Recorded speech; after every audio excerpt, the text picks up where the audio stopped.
Hello YouTube world, this is Mac Daddy 1911A1. I want to do a video today about America and why I love America and how come I think the way I do. What were the influences in my life that made me love this country as much as I do and not hate the very system and the not necessarily the system, but the what it stands for. Okay. But before I start any further, I'd like to say I'd like to give a shout out to one of my latest subscribers, Mike M0331, who is a United States Marine Scout Sniper. Thank you for your service. Okay, not only to Mike, but to the entire United States Marine Corps, the U.S. Army, U.S. Navy, U.S. Air Force, U.S. Coast Guard, all the branches of our military that keep us safe and sound, who are ready and willing and able to destroy any enemy who attacks us. This year is the 70th anniversary of the attack on Pearl Harbor. Alright, this is a DVD box set that's got a couple of original documentaries from the 40s on the attack of Pearl Harbor and the preceding months afterward, when we were fighting desperately to hang on against the Japanese and of course the Germans. That there is the Arizona. Okay, I've got a model of the Arizona that I built here a few years ago. World War II is always on my mind. It's probably my favorite subject. I do more research. I have more books on it than I do on any other one subject. But this is the 70th anniversary coming up, December 7th, and we are losing the guys from that era, the greatest generation, as Tom Brokaw dubbed it. There's not very many of them left. 70 years after the attack, you think about an 18-year-old kid, he'd be 88 now. You know, if on the at the beginning of the war he was 18 this year. Actually, no, that's not the Arizona there. The Arizona's bridge had collapsed forward. That's probably the Maryland or the Virginia or one of the other ships. But anyway, it doesn't matter. It is the 70th anniversary of Pearl Harbor. A very terrible, tragic day in American history. But this year is also the 10th anniversary of 9/11, the attack on New York City, the World Trade Center, the Pentagon, and of course the aircraft that went down in Shanksville, Pennsylvania, when the passengers said enough is enough. Now, this is America's First Freedom. It's one of the publications by the National Rifle Association. I now receive the American Rifleman, but they had really great articles in these.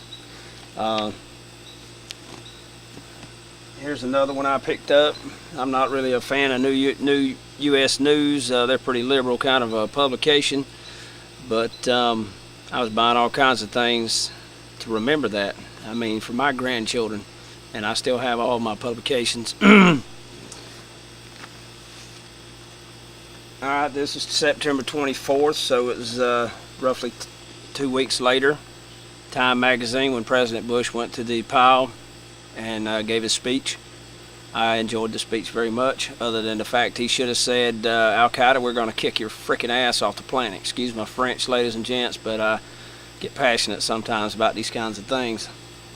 And my hat was off to the Commander-in-Chief at the time. He had the determination. If it wasn't for his determination, if he had listened to all the wimps out there, we wouldn't have won in Iraq. We wouldn't have won in Afghanistan. And sure, yes, it is a still ongoing mission over there, and I imagine before it's over with, my friend Mike M will wind up over there. And if he does, I hope that him and his Marines kick the piss out of everything inside.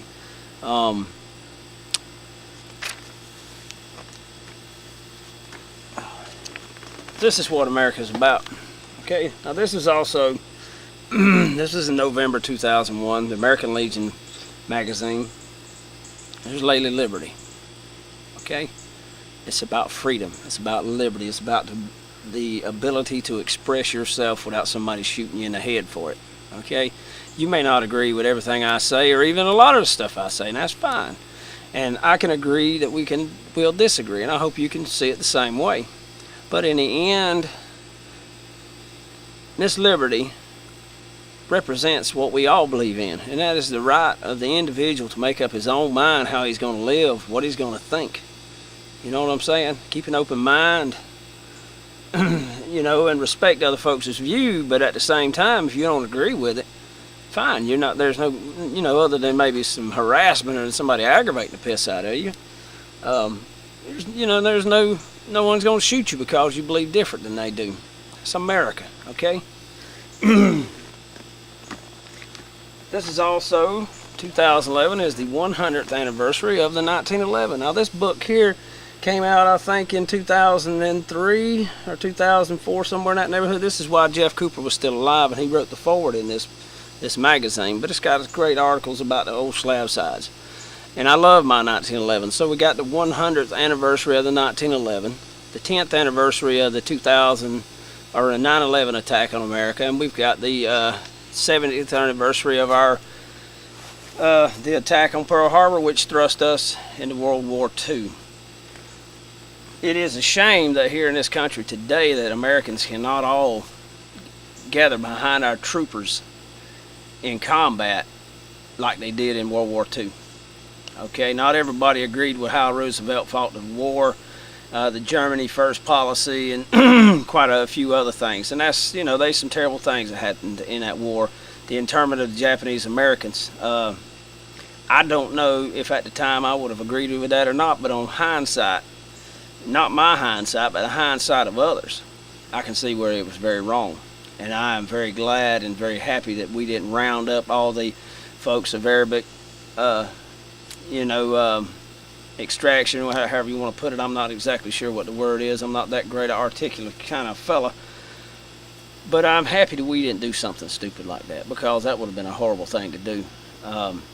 You are innocent in this country until you're proven guilty. That's the way the law reads anyway. A lot of times we judge before we actually see the evidence, okay? And everybody thought that Anthony gal down there in Florida was guilty. They wanted to hang her by a tree, but unless you can prove it in a court of law that she is guilty, then she's innocent.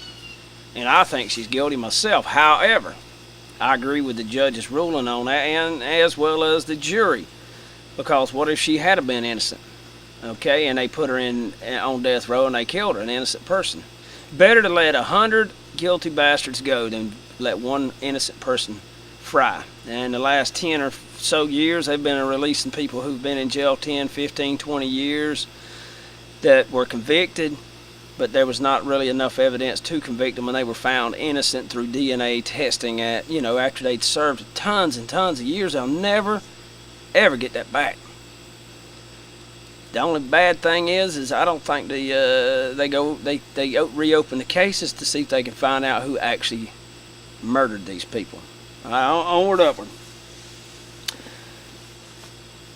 I think some of the biggest influences as a child on me, as far as why I love my country and why I believe the things that I believe in, were due to movies. As a young child, and about third grade, I started reading a lot of historical novels and historical books. I really didn't get into novels until the middle '80s, really. And I started out with a book called Team Yankee, and then I discovered W.E.B. Griffin and Tom Clancy. I discovered Tom Clancy because I saw President Reagan carrying it on board Marine One, or coming off of Marine One, carrying it in his hand, and a reporter asked him if he liked it and if it was any good, and he said he couldn't put it down. And I think it was The Hunt for Red October, and absolutely enjoyed every single one of his books that he himself wrote. Didn't like some of the ones that were co-wrote with another fella. I didn't much care for those, but the ones he wrote himself, absolutely outstanding books. Some of my heroes in my life, and my props have all decided to fall over on me. I've got represented right here on this table. And the first two I'm going to talk about, John Wayne. Oops. Okay, this is the movie The Green Berets. And Jimmie Stewart. Mr. Smith Goes to Washington. Alright. Jimmie Stewart during World War II flew 25 combat missions in B-24 Liberators, if I remember correctly, over Germany. And I think he actually did more than 25. I'm not exactly sure. I should have got online and did some research. He is a true American hero. Okay? I've got some film, I believe, from the Walt Disney Company, where he was encouraging young men to get into the Army Air Corps, which is what the Air Force was called before 1947, and before it became a separate branch. But before the war, he was encouraging young men to get out and learn to fly and get into the Corps. And then, of course, during World War II, he did a lot of work like that, but he was a command pilot on the B-24s flying over Germany in the middle to late war years, and he did an outstanding job. He remained in the Air Force Reserve after the war, and he retired as a general. Most people do not know that. Jimmie Stewart is an American hero. Okay, little bitty skinny old Jimmie Stewart, looked like a little scarecrow, was one of the unsung heroes, silent majority, whatever you want to call him, of World War II. He didn't go out and seek acclaim for his war time experiences. He was just he was an actor. He was one of the great actors of all time, and he was a true American hero. And I wish somebody would make a movie about Jimmie Stewart during World War II as a combat bomber pilot flying a B-24 Liberator, a 4-engine heavy bomber over Germany. Okay, that means the Luftwaffe was trying to shoot him down. The ground pounders, the German army, the Wehrmacht was trying to shoot him down with anti-aircraft guns. 188 millimeter round in his aircraft, and there wouldn't have been no Jimmie Stewart afterwards. Okay, Fly to Phoenix, and The Man from Laramie, and The Man Who Shot Liberty Valance with John Wayne were shot after the war. Okay, there wouldn't have been that movie with Jimmie Stewart in there. All right, he always played like a little weakling to start with, but like, well, from the Man from Laramie, he exactly wasn't a weakling, and there was quite a few others. Most people didn't really think of him as a brave kind of a guy. They always thought the Duke, Duke Wayne, big, rough, tough kind of guy. He didn't serve during World War II. He was already in his 40s, and they didn't want him. All right, they told him his best war contribution would be make movies for the war effort.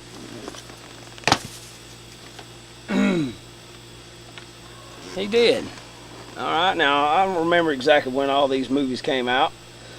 1951 for this one. They were expendable. It doesn't give. Well,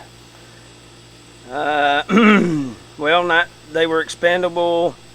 The Fly, yeah, 1945 they were expendable, which is one of my absolute all-time favorites. Flying Leathernecks, 1951. Sands of Iwo Jima, Flying Tigers. 1942 for the Flying Tigers, so that was a war film. And Sands of Iwo Jima, 1949. Okay, a lot of the troopers that were in Sands of Iwo Jima wound up in Korea and were killed. All right, they were helping make the film and all, but wound up in Korea and were killed. I've seen that on a documentary somewhere or another. I'm not sure if it's this one or another one. And it's not very accurate as far as the actual Battle of Iwo Jima. When they took Suribachi, the battle was in the fifth day, and the battle lasted for 31 days, and it was bloody up to the end. All right, let me see. Clint Eastwood. All right, Clint is on up in his 70s now. He was in the Army. During the Korean War. He was stateside. He was an actual swim trainer is what he was in San Diego, I do believe. Heartbreak Ridge was one of the influential movies of my life. What it is to be a great American. So he was a drunk, badass Marine, peeing on police cars and beating the snot out of cops and stuff like that. It's all right. Okay, Gunny had the Congressional Medal of Honor, and he got that. I guarantee you, in reality, if it was a real story for saving men, not just accomplishing big feats. All right, the other thing that Clint Eastwood has done is he made a movie out of the book Flag of Our Fathers. If you are an American and you do not read Flag of Our Fathers, then something's wrong with you.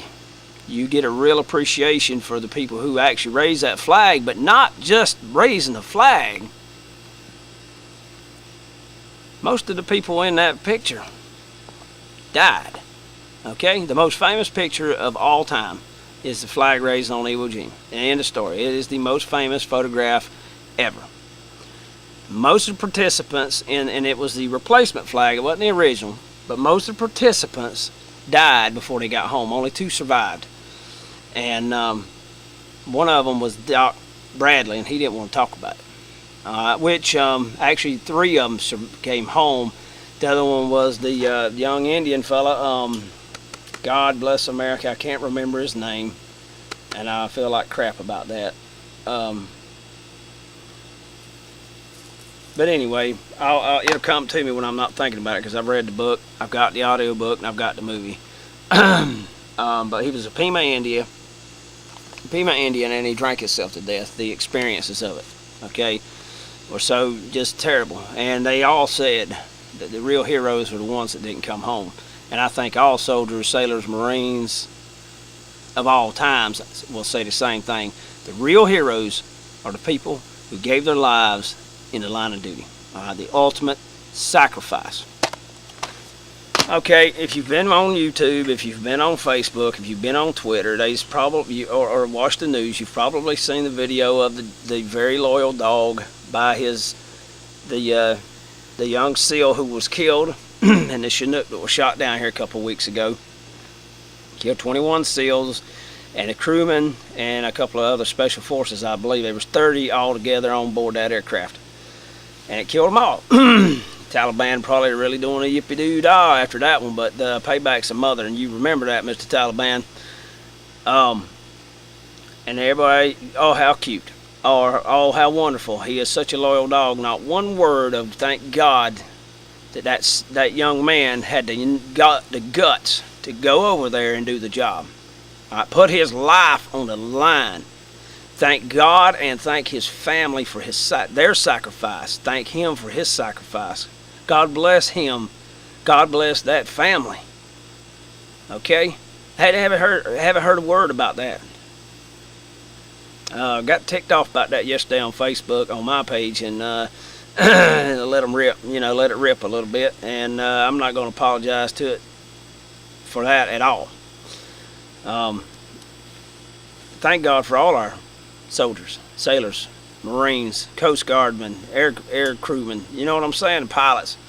They out there doing a difficult job day in and day out. They're giving up their holidays. They're giving up family time. They're giving all this up to protect us and to take the fight to the damn enemy, so the enemy doesn't bring the fight here on American soil again. Oh. Y'all remember what that was like that day? I was in Fort Wayne, Indiana with a load of structural steel I was taking up there. And when I woke up, it was very late that night. When I woke up the next day, or that morning, around 10 o'clock, the buildings were already collapsed. All right, you remember that? All right. You remember what it was like watching that second airplane approach the building and hit it? The uncertainty, the horror. What about watching those people jump out of them buildings burning? I mean, I won't forget it.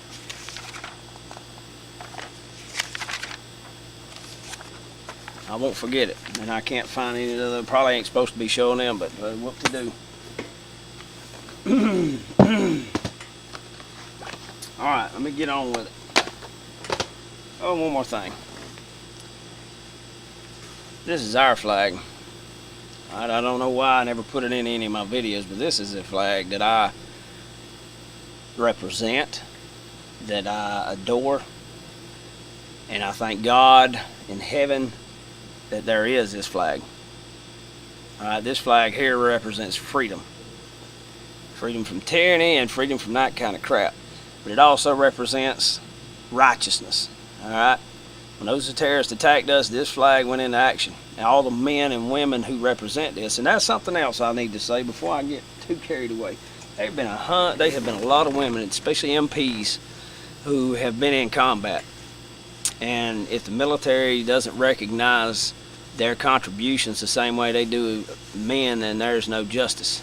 And someone up high to have his butt handed to him. When I say that, I mean take a big old size 9 or 10 foot and stick it right in his butt crack, because that's bullshit. If they out there putting their life on line, you know, escorting convoys or whatever the case may be, flying Chinooks, flying Black Hawks, you know, on supply missions, and they wind up getting into a combat situation, they should be able to, they should have all the same recognition as the men out there. You know, they're a soldier or a sailor or an airman the same way.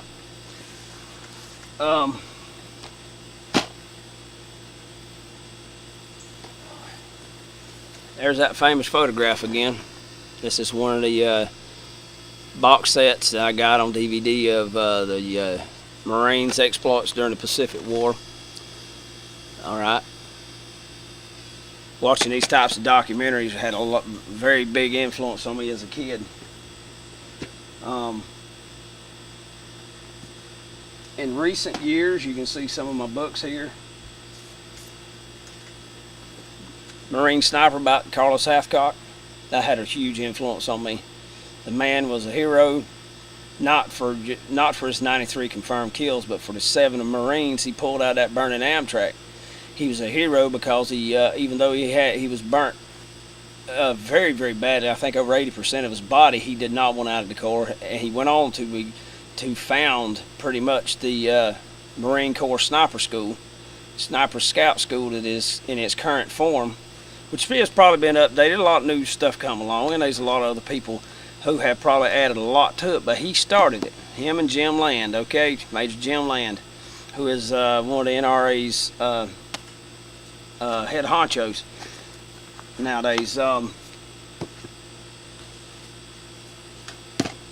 Another book, Breakout, about the Battle of Chosin Reservoir with the United States Marines and one Army division, I'm not sure, the 10th Corps, under that idiot Ned Almond, fought their way out, being encircled by 60,000 Chinese soldiers during the Korean War. Alright, they were completely surrounded. There were about 12,000 of them all together, and there were 60,000 freaking Chinese, and they put them in a hurt locker. I mean, they pretty much made combat ineffective 4 Chinese divisions. Now, a lot of that had to do with Marine Corps Air, Navy Air, and Army, or the Air Force Air Power, and Navy guns and stuff like that. But they were so far in and so badly surrounded, and the weather was so bad when the battle began. That was the Marines, baby. That was the freaking Marines. That's just as into that. If it wasn't for their, well, Marines, all Marines, officers, enlisted, whatever, doesn't matter. Every Marine is a rifleman. That's what saved their life. One rifle with one Marine makes one hell of a damn difference. End of the damn argument on that one. This is one of those books, though. This was life. I mean, this was reading this. I mean, it's, you know, it's nonfiction. It's not a novel, but it's one of the most exciting books you'll ever read. You wonder how the hell they're gonna make it out of that. You know, and this is true story. This is true history. In the last few years, I've read other books. Now this one is about the Marines, some of the Marines in the Battle of Fallujah in 2004, I believe it was. Alright? A lot of these guys died. Every time they took a picture, somebody would wind up getting killed, and after a few times of that, they refused to do it. We were one, okay? Absolutely awesome. Patrick K. O'Donnell did an awesome job. And I would go in and show you pictures and stuff like that, but I don't think legally I'm able to do that on YouTube. But that's the book. That's an outstanding book. If you haven't read it, you need to read it. It's a page burner. All right, you start reading it, you don't want to put it down. This is about real Marines in a real battle in the war on terror. This is not 50, 60 years ago. This is today. All right. Any Marine, Army, Navy, whatever, whoever's serving, if you may be in ground combat, this is a must read in the argument. All right. This one here is about a sergeant major. All right. The man right in the center with his leg tore off, shot all to hell. My men were my heroes. And this is Brad Castle. Yeah, Brad Castle story. Sergeant Major Brad Castle, one tough son of a gun. Look at his face. All right. Look at his right hand around that guy on his right side. He's got his Beretta Model 92 ready to rock. Okay. M9, whatever the heck they call that 9mm thing. That is an outstanding book. That is an absolutely outstanding book. And you know, he's just a Marine doing his job, but he's a Marine non-com. He cares about his men. All right, and he talks about the love that he had for his people, you know, and he got shot up pretty bad, and it's trying to save one of his men that had got shot up pretty damn bad. Okay, that's what it's all about right there. If you haven't read this book, you need to read this book. All right, you need to read this book. Outstanding book. Highly recommend it. 5 stars, baby. Come on. And this one here is about the soldiers in Afghanistan and Iraq. It's several different. All right, more than 1.5 million Americans have served in the embattled countries of Iraq and Afghanistan, but fewer than 500 individuals have earned our nation's highest military honors: the Silver Star, Navy Cross, Air Force Cross, Distinguished Service Cross, and Medal of Honor. They are earned by exemplifying courage, honor, loyalty, and sacrifice in the line of duty, and those who receive them are nothing less than the epitome of the word hero. This right here is the folks that have earned those awards. They tell what happened. Okay, they tell what happened to all of them. I don't think it's every one of them, but it's quite a few of them. And the foreword is by General Tommy Franks, and the afterword is by Senator John McCain. Oh, and by the way, yeah, I voted for McCain. I didn't vote for the retard up there now, and he's our president and all, but. And you know, if he was my commander-in-chief, I'd damn sure follow what he said. And as long as he's president, that's fine. I have zero problem with that. But his politics ain't my politics. Okay, you're gonna run the country into the. You can't spend money on all these damn entitlements. What the fuck is an entitlement? Get a job. All right, create jobs. Give people jobs. They'll hand up, not a handout. Handout. They'll be there every month. All right, every month. I know I am a child of welfare, okay? And I hated it. I hated every freaking minute of it. Everybody made fun of us. Oh, you got your buddy shoes on, and you cheap this, and you cheap that. Kiss my hind end, sucker. But my mom was single, okay? And that's the way it worked out. It just worked out that way. But when I got out on my own at 15, honey, I've been working every damn since. And this man right here is paying taxes in order to give these assholes, excuse me, a handout? I don't think so. Give the damn bastards a job and let them pay some taxes, and we can pay that national debt off to the Chinese before they kick us out of our own country because they own the damn thing. Come on, tenfold.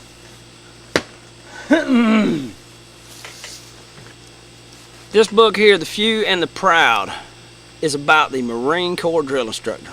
Okay? Awesome book. Awesome book. These are the people that turn out the Marines. Your drill instructor, Mike, may be in here. Okay? And all you other former Marines, your drill instructors may be in here because they got some of the great drill instructors of all time. One that probably gets more time than anybody is R. Ermey. All right? The drill instructor from the movie Full Metal Jacket. I have my original copy on VHS still, okay? VHS will outlast a DVD 10 times over. It don't scratch up that easy, and I mean, this one here I've had since the 80s, all right? And R. Ermey was the sergeant in this one, and I read the book. He said all that cussing and carrying on and striking the recruits, he said in Vietnam, in his time, if you did that, got caught, you would be you'd be slung, you know, you'd be in deep crap, probably in Leavenworth or whatever, okay, Portsmouth, whatever, because they were watching Marine Corps very, vigorously because of an incident that happened in the late 50s, early 60s, when a sergeant had a couple of drinks, took a platoon out on night exercises, and got some of them drowned. And they were really watching the Marine Corps after that. A lot of the abuses that went on before that came to a screeching freaking halt. And R.E. Ermey said that did not happen that way, but that he couldn't talk to director, what was it, Stanley Kubrick? Yeah, Stanley Kubrick from doing it. So, and you know, the man got to work.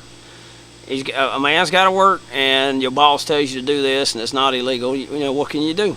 I mean, I have to do crap all the time I don't want to do.